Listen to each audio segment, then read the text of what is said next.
Hey everyone, what's up? This is Dr. Charlie Johnson, physical therapist. Hope you are doing well. In this video, I want to talk about this idea of setbacks and flare-ups. This video is perfect for you if you are suffering with some type of unresolved back, butt, and/or sciatica problem. Maybe you were on the upward trend, and all of a sudden you just started to go south, right? And so you started to maybe have some bad days or bad weeks, and you can't figure out how to get back on track. And in this video, I want to share with you how to deal with these flare-ups and setbacks in a productive way, and how you can actually look forward to them and use them as an opportunity for growth, come out better on the other end versus just feeling discouraged and frustrated. So if you're wondering what the heck could be going on in the first place, right? What is causing this pain? Then start with my DIY diagnostic guide. It's a free download. You can check it out. Literally, I lay out all my diagnostic algorithms as far as trying to help you figure out for free, no catch there, what could be going on and causing your back, butt, or sciatica problem to begin with. Those of you who don't know me, again, my name is Dr. Charlie Johnson. I am a physical therapist. I have my orthopedic board specialty, and I help people worldwide with unresolved back, butt, and sciatica problems essentially learn how to fix themselves so that they don't need to rely on pills, shots, surgery, and/or someone else to fix them. So if that sounds interesting to you, and you want to hear more content on this topic, then just hit subscribe as well as the bell for notifications when I post videos every single week. All right, so let's dive right into it. Let's talk about setbacks and flare-ups. So we're going to discuss what to expect along your healing journey. Is it a straight line or are there bumps along the way? These bumps we would call setbacks, right? What are the three stages of a setback so that you are best prepared to handle them when they do happen? It's not a question of will they happen. It's just when will they happen? All right. So why do setbacks and flare-ups occur in the first place? What causes them? And then, how can you view setbacks as sort of a blessing in disguise and an opportunity, again, for learning and for growth that actually speeds up your healing and leads you in the right direction versus completely derailing your progress? So really quick to define what a setback is, it's just a temporary worsening of symptoms or your pain experience. It's just a bump in the road. And setbacks and flare-ups are part of the recovery process. Without them, you will not learn. So just like falling over is a part of learning how to walk or ride a bike, right? You won't get there. You won't achieve full pain relief without having some type of setback or flare-up. I almost guarantee it. So a lot of people think that recovery over time looks like this. They start doing this thing, right? And it's like, woohoo, this thing's working, right? No, it doesn't happen that way, all right? And it's not designed like that. We'll talk about why in a moment, but it kind of looks like this, right? Like a jagged mountain with like some steep cliffs and like, oh, I'm doing really well. It's like, oh, hard fall. And then like a really long fall, like I'm back to square one. But this happens, all right? So it is not linear, it's bumpy. And so, as you begin putting pressure and effort into trying to solve your problem, you're going to see some initial progress, almost always immediately, because there's this feeling of excitement and hope and all these fluffy feelings that go into maybe starting something new, right? Whether it be the chiro or PT or whatever it is. And so what happens is as you start to see that ball going in the right direction, like, oh, I think this is working, right? A lot of times people, because they want to get out of pain so quickly, they step on the gas harder. And so they hit the accelerator, they put in, more effort because the more I do, the harder I try. Like, I'll do everything you tell me, Charlie, right? The quicker you'll get better. But that actually leads to more pressure and urgency around the problem, which amplifies the pain experience and generally causes a setback. So we'll talk more about this, but setbacks are defined often by, frustration, failure, and just negative, nasty feelings. All right. And you can get caught in this loop. So these are the three stages of a setback and almost any setback that someone has. So if you're doing really well and you're watching this and then, you had a little bit of a bump in the road and for whatever reason, symptoms worsen for the last day, week, month, it doesn't matter, whatever it is, you're in some type of setback, right? And so the three stages are useful to know because if you can expect them and you know what to expect, then you're prepared, right? You're not freaking out about them. But regardless, right, the number one first sort of stage or step of a setback is going to be that you're going to want to panic and or freak out. All right. So there you were going in the right direction and then boom, like what the heck happened? Right. So this is a very emotional stage. It's characterized by feelings of frustration, discouragement. It's very, again, emotional. There's sadness involved. There's disappointment. There's anger. Like what the heck happened? There's fear, worry, maybe. You go back to figuring it out, right? And putting pressure around what's going on and how you can get out of it. And you generally try harder. So, whether you're going in the right direction or wrong direction, generally people take the same approach. We're going in the right direction, like, oh, okay, this is going really well, so I'll just do more and more and more and I'll get there faster. Or I'm going in the wrong direction, so that must mean I have to work harder because I'm doing something wrong. So you're spinning your tires and just shooting mud out backwards, right? In both instances, whether you're going in the right way or the wrong way. Obviously here we're talking about a setback. And the first step or stage of a setback is you're going to feel panicked, right? And you might even beat yourself up about it. Right? So Diane, setback, look at the self-sabotage. I did a really stupid thing, right? And phase 2 checkpoint, a checkpoint that I have people post inside of the Glute Relief Accelerator program, right? So one of our roadblocks, setback and increase in pain in the past 4 days after having a pretty good or very good past 2 weeks. Setback brings emotional burden, sadness, and frustration. Very normal. Right, Melissa? Hey, I'm scared and being a baby. So I was doing really well, right? I felt 100% better the last 2 days. So guess what? You can sense the sarcasm and a little bit of like self-sabotage, frustration, anger there. I wore my sandals and guess what? I regretted 5 minutes into the store. Well, now I'm laid back in my zero gravity chair, feeling completely in pain all over. I can't, see any comfort in sight. And I'm just mortified, scared at the idea of doing any motion. My brain is saying, what if you really pinch everything? What if things go back to square one, right? What if I do something else that creates another injury and I can't stop the what ifs, right? So you start, that mental chatter begins, panic. After you've got through the panic stage, again, which is totally normal, I'm just telling you to recognize it, all right? Most people try to force it. So forcing it is the second stage of a setback. And it looks like grappling with what happened, confusion, overthinking or overanalyzing, being like, oh my gosh, what did I do? What caused this, right? Working harder, again, trying to get out of it, trying to, do more, thinking that it will get you out of the rut quicker. Generally, people become sort of somewhat obsessive, right? And overcorrect for the setback.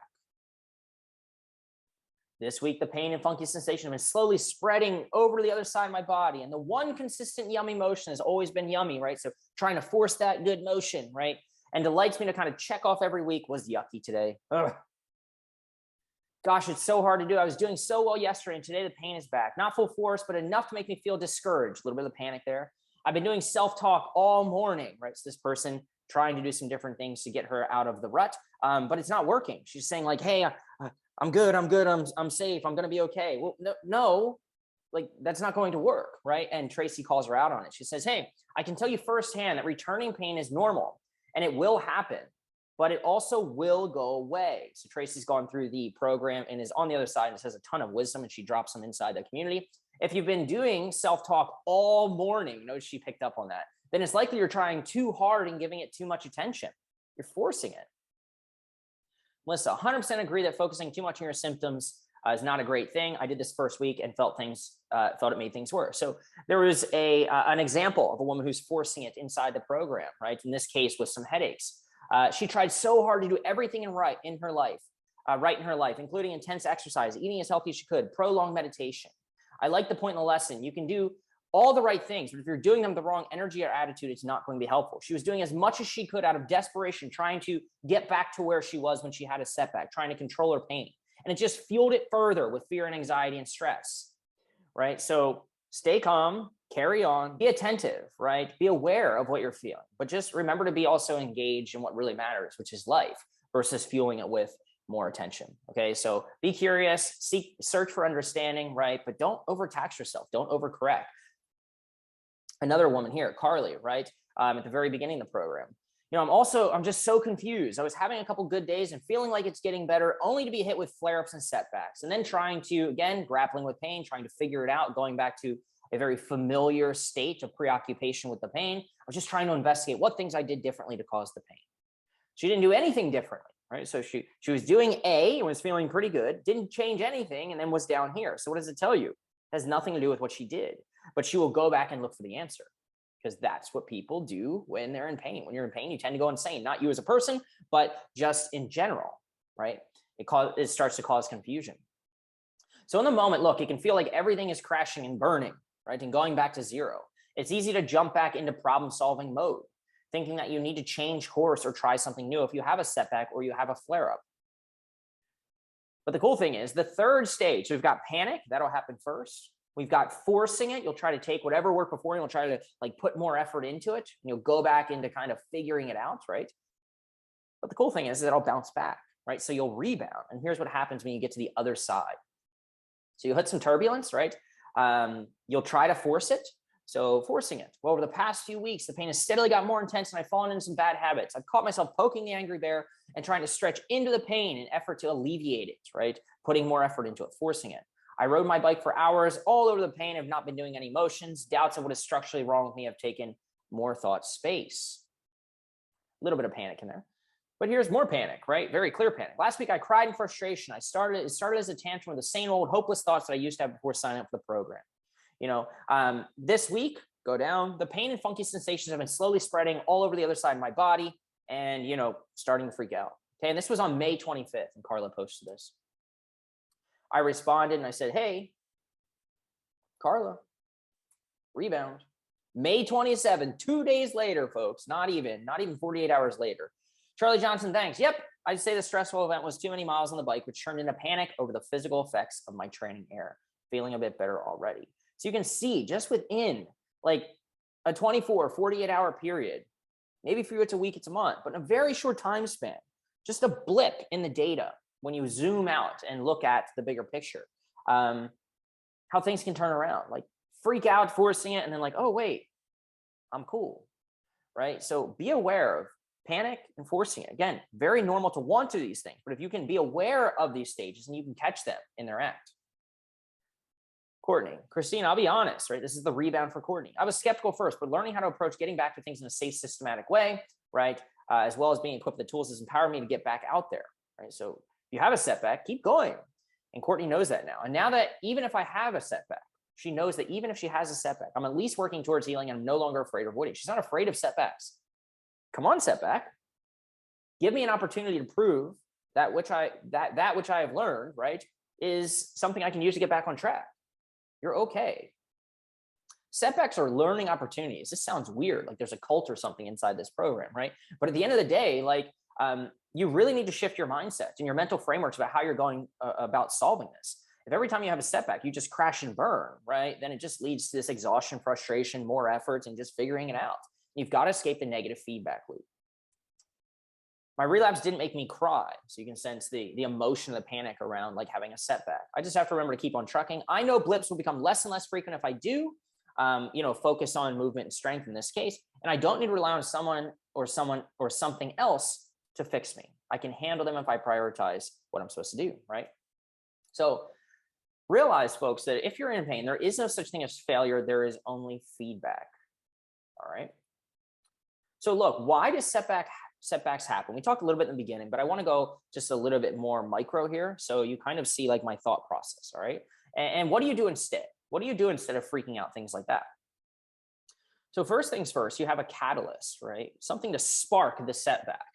Now, this is generally some type of stressful event, mentally or physically, right? Like Carla said, maybe, you were doing really well and you're like, okay, I got this. And then like, boom, you decided to go for a long bike ride. Maybe there was some training error. You just did too much too fast. It could be as simple as that.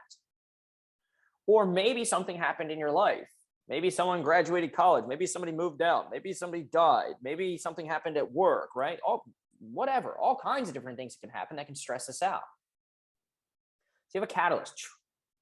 And this stressful event initiates a feeling, right? It sparks some sensation in your body. If you're watching this video, you're dealing with some type of back, butt, or sciatica problem. So maybe it's the burning going down the leg or back pain or something like that, right? But this is really just neutral. Feelings are just neutral. Sensations in the body are just neutral. You can sunburn might be a bad thing, but skin burn when you're in a jacuzzi might be a good thing, all right? So you get the idea that a lot of it is contextual. And so when you have this feeling of pain, and pain is just a sensation, and sensations are inherently neutral, it provokes some form of thought. So if you have a setback, right, thoughts are going to start going through your head. You're going to start saying like, what the heck did I do? And like, oh my gosh, like, what could this mean? Is like, is this my disc? And oh, did I do something wrong? Like, shoot, stupid, shouldn't have done that, right? And so all these thoughts are going to be swimming around your head, these inbound thoughts. There they are, filling up like smoke. And then the thoughts, right, evoke emotions. Fear, frustration, sadness, worry, concern. All of these things, emotions. And then these emotions lead to high alert behaviors. You going back and trying to figure it out, like you saw some of the people in the examples before. You going onto Google, or you going onto YouTube and skipping past this video because this certainly can't be your answer, so you've got to look for something else. And when you try one stretch, you look for another stretch. High alert behaviors, things that put your nervous system in an elevated, frantic state, fight or flight. And these actions, these high alert behaviors, fuel or charge the thoughts and the emotions. And then all of these things fuel the feeling. This is how you can have what starts as a simple stressful event, which maybe sets you back, and maybe it would only last for a day, but maybe now it's lasted for a week or 2 weeks, or you feel like you just completely gone down the tubes, right? And can't seem to get back on track and back to where you were, right? Because you have all of these things just negatively charging and building up or amplifying this feeling, which is pain. The other reason that setbacks occur is due to this sort of behavioral theory, right? Or this idea of behaviorism, and we would call this an extinction burst.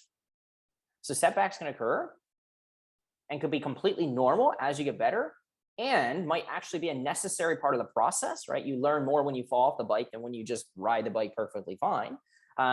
And so what I mean by that is this.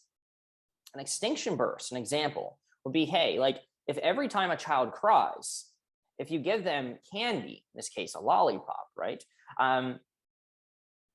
They start to associate crying with lollipop, crying with lollipop. And there's some, in this case, almost like positive reinforcement, right? And so now what happens if you remove the candy? Does the child cry more or less? Do their tantrums get louder and more outlandish, right? Or do they quiet down? The child cries more. Every time a child throws a tantrum, you give them candy. And once you take that candy away, because they're so used to getting that reward, seeing that lollipop, as soon as you take it away, they freak out even more. Right? And this is where maybe a lot of parents give in and like, okay, just plug it with a lollipop, right? But that doesn't extinguish the behavior. All right. So anyways, what happens again, the child, if you give them a lollipop or candy every time they throw a tantrum, if you take it away, they will throw louder, or they will cry louder before eventually stopping that behavior, quitting that behavior. So recognize pain is very much the same. So the purpose of pain is to alert you, to scare you, to warn you, right? Your alarm system. Say, hey, something's going on here. And so when you have pain, again, pain is just a sensation. But when you reinforce it with attention, with fear, with worry, with frustration, with concern, that's the lollipop. You reinforce it and you fuel it, just like the lollipop fuels the tantrum. And so when you remove that reinforcement, when you become indifferent to it, when you stop being fearful, when you confront the symptoms and the anxiety around them, just like the child screams louder when you take the lollipop away, the pain amplifies because you removed its fear and attention and just reinforcement. You took away the lollipop. So you'll see that pain can get worse as you move in the right direction because you're removing the reinforcement, and it doesn't like that. All right. So look, this does not mean that you should ignore pain. Cool, Charlie. You just said, hey, become indifferent to it, meaning just ignore it. No, that's not what I'm saying. People tend to live on the extremes. Actively trying to ignore something. If I see someone and I'm like, okay, I'm going to ignore him, I'm going to ignore him, I'm going to ignore him, right? Like I'm actively telling myself something about that person is threatening and therefore I'm going to avoid them or ignore them or try to push them away. Turn my head, right? And so you don't ignore something you're not afraid of, annoyed by, or not okay with. You wouldn't do that. Like I don't ignore my wife because I like her. So be aware of your pain and the experience around it. So it's good to be aware of the different stages of setback. It's good to be aware of the pain experience and actually look at it and confront it, but don't ignore it. And on the other end, trying to overcorrect or fight harder, figure it out, right, only strengthens the experience because, again, you don't fight and grapple with things you aren't threatened by.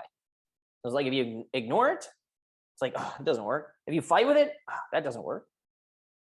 right? Because if you tell a bully, hey, stop, go away, don't do that, fear and attention, it strengthens their behavior and they bully back even more. Hopefully that makes sense. Was it an extinction burst? A woman in the program here.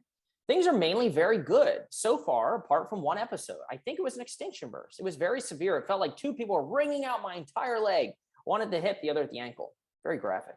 However, being forewarned about this possibility, just as I have in this video, about panic forcing it, rebounding, things like that, especially as progress is being perceived, this helped me get through the night. The next day, virtually pain-free. So in the past, right, Isabel would have probably freaked out. And the next day would have been worse. And the next week would have been worse. And who knows when she would have got back on track. But because she understands that these things are normal and they will happen. And in fact, like as you start to remove the reinforcement of pain, which is fear, frustration, attention, things like that, right? You could actually have worsening of symptoms. Now, the key here is identifying it, right? But if this is actually true, and in this case, an extinction burst, there's nothing to be afraid of. There's nothing to change. And the next day, she's pain-free.